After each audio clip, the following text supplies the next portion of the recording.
In this video, I'm going to show you how to buy a used Windows laptop with full confidence. And I'm going to give you a checklist to go through once the laptop is physically in your hands to make sure that it's good before you hand over the cash. It's going to be a good one, so make sure you stick around. The first thing you should do is find the brand of laptop that you want and check what the new prices are. Compare what a new one is to what people are asking for used ones in order to narrow it down. I personally like Lenovo laptops. I've got a few of them because I like their sleek designs. Plus, if you go to Lenovo's website, you can easily find replacement parts like batteries and chargers.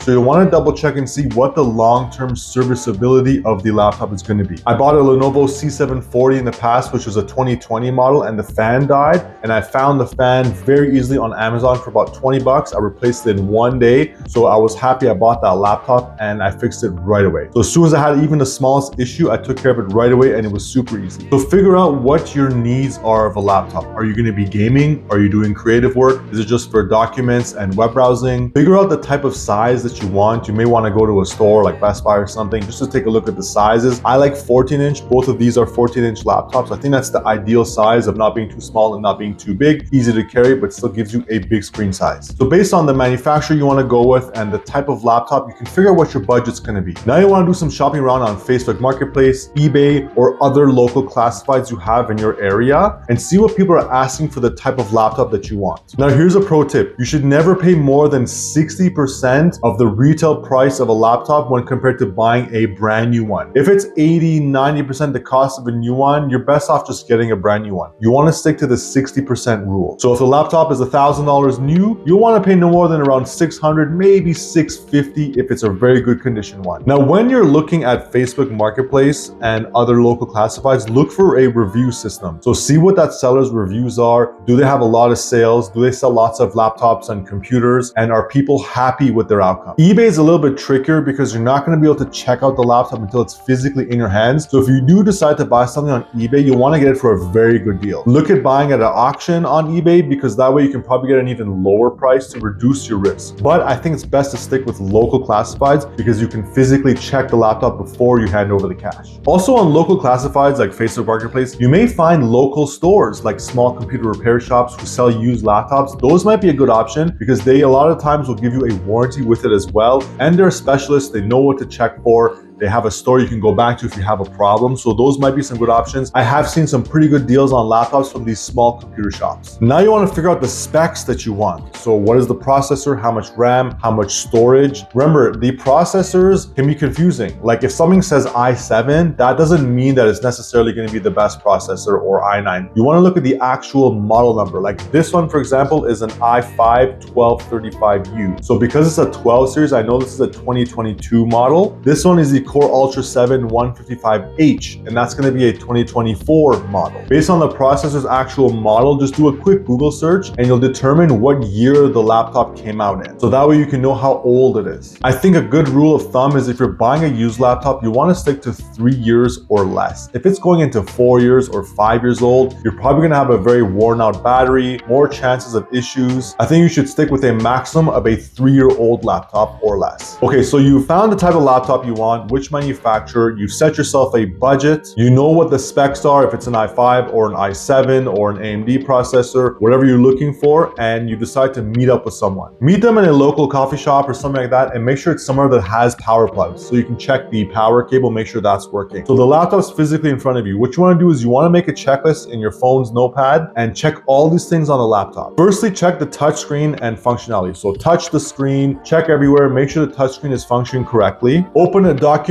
and smash all the keys. Make sure every key is working properly. And then turn on the backlit keyboard if it has one to make sure the backlit keyboard is working and it's even lighting throughout. Test the web camera. So open the camera app, make sure the webcam is working. Do a quick recording, make sure the microphone works. Hop onto YouTube, play a video, make sure sound is coming out of the speakers. Then check for Bluetooth and Wi-Fi. So you should already be on the Wi-Fi. You want to switch on the Bluetooth and see if you can find Bluetooth devices in the area. That should be good enough. As long as it can find devices, then you should be good. Test the trackpad. So do the Windows gestures, 4 fingers left and right to switch between desktops, 3 fingers up will switch to the multi-view, and 2 fingers will scroll through content on a web browser. So make sure the trackpad's working. It clicks everywhere, so that should be okay. Then you want to find the manufacturer's app. So Lenovo has Lenovo Vantage. Here we are in Vantage. There's battery. We could select here, battery settings. There's our information. So right now it's at 89% charge, and it says the full charge capacity is at 90%. It's been charged 215 times. So that's basically like the odometer of the battery, and it's saying the battery is good. So that's still pretty good. If you found a laptop around here, I'd still be happy with that. When I bought this one, it was at 93% health, and now it's at 90, so not too bad. So if you want to nerd out, here's the design capacity. So by default, it was 71 watt hours.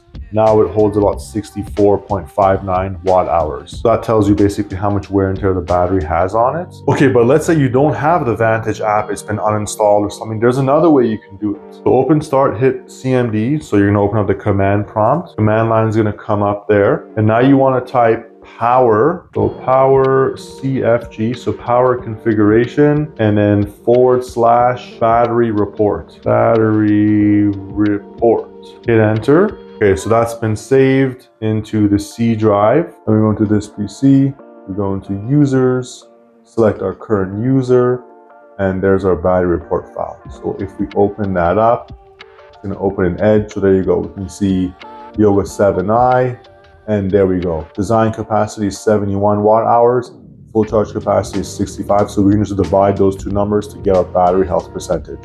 So if you can't find it in the Vantage app, or for some reason their default app has been uninstalled, you can always do it through the command line by typing that in that simple command. Anything above 80, 85% should be okay. So this one was at 93% battery health, which I was quite happy with. I did buy another one that was around 70% battery health, and that one was pretty poor performance. So you should stick to 80% and above to still have pretty decent battery performance. Next, you want to check the hinges for wear. So open up the laptop all the way. If it's got a 360 hinge, you want to flip it all the way to the back to make sure that hinge is nice and sturdy. There's no weird cracking sound or anything weird with that. And this is a big one a lot of people overlook, is check for the presence of an OEM charger. So take the charger, read the back, make sure it's a factory charger. There's no damage along the cables, and go ahead and plug that into the coffee shop that you're at, plug it into the laptop, and make sure it's charging. You want to make sure there's an OEM charger with no damage and that it's fully functioning. The next thing you want to check is the health of the SSD, so the internal storage. You can download a program called Crystal Disk Info. Okay, now let's pull up Crystal Disk. So if you just type Crystal Disk Info,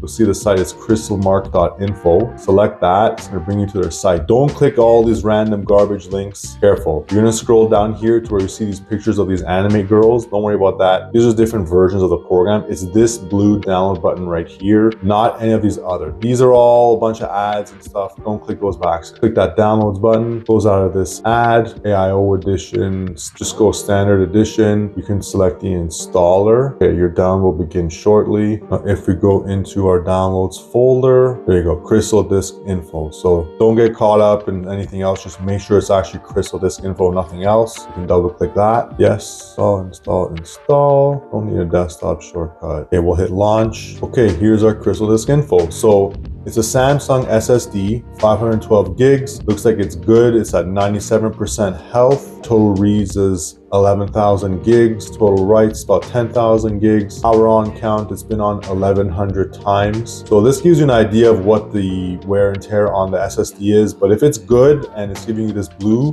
then you should be fine, and you know that there's still a lot of life left in this SSD. If the SSD's health is showing that it's low, or if the battery health is not so good, you can then decide if you still want to go ahead with the laptop depending on what the replacement's going to be. SSDs are pretty easy to replace. Batteries, depending on the laptop, can be pretty easy too. So you may want to look at that before you actually see the laptop. And if you still want to buy it, use that as a negotiating tool to drive the price a bit lower. That way you can pick up a new battery and a new SSD. Now, new batteries can be a little bit expensive, and you'll want to stick with the OEM batteries from the manufacturer. But when it comes to SSDs, you can buy any SSD, Western Digital, Seagate, it doesn't matter. You can pick up any SSD and toss it into the laptop. You may even get an upgrade, so it may be a faster SSD than what came with the laptop by default, so that might be something worth doing. But when it comes to batteries, stick to the manufacturer's batteries. So the most common problems that happen to all laptops I've seen, number one is the battery wears out. That's gonna be your biggest thing to look out for. Next, it's gonna be the SSD, so the storage device. Next, it's gonna be the CPU fan. So you wanna make sure the fan's something you can easily find and swap out if you ever need to. And last, it's gonna be the charging cable. It's either gonna be damaged or not working. So those are the 4 things you want to check for before you even look at a laptop, to see if you can find those parts easily. And always check the manufacturer's websites, because sometimes their pricing can be pretty good,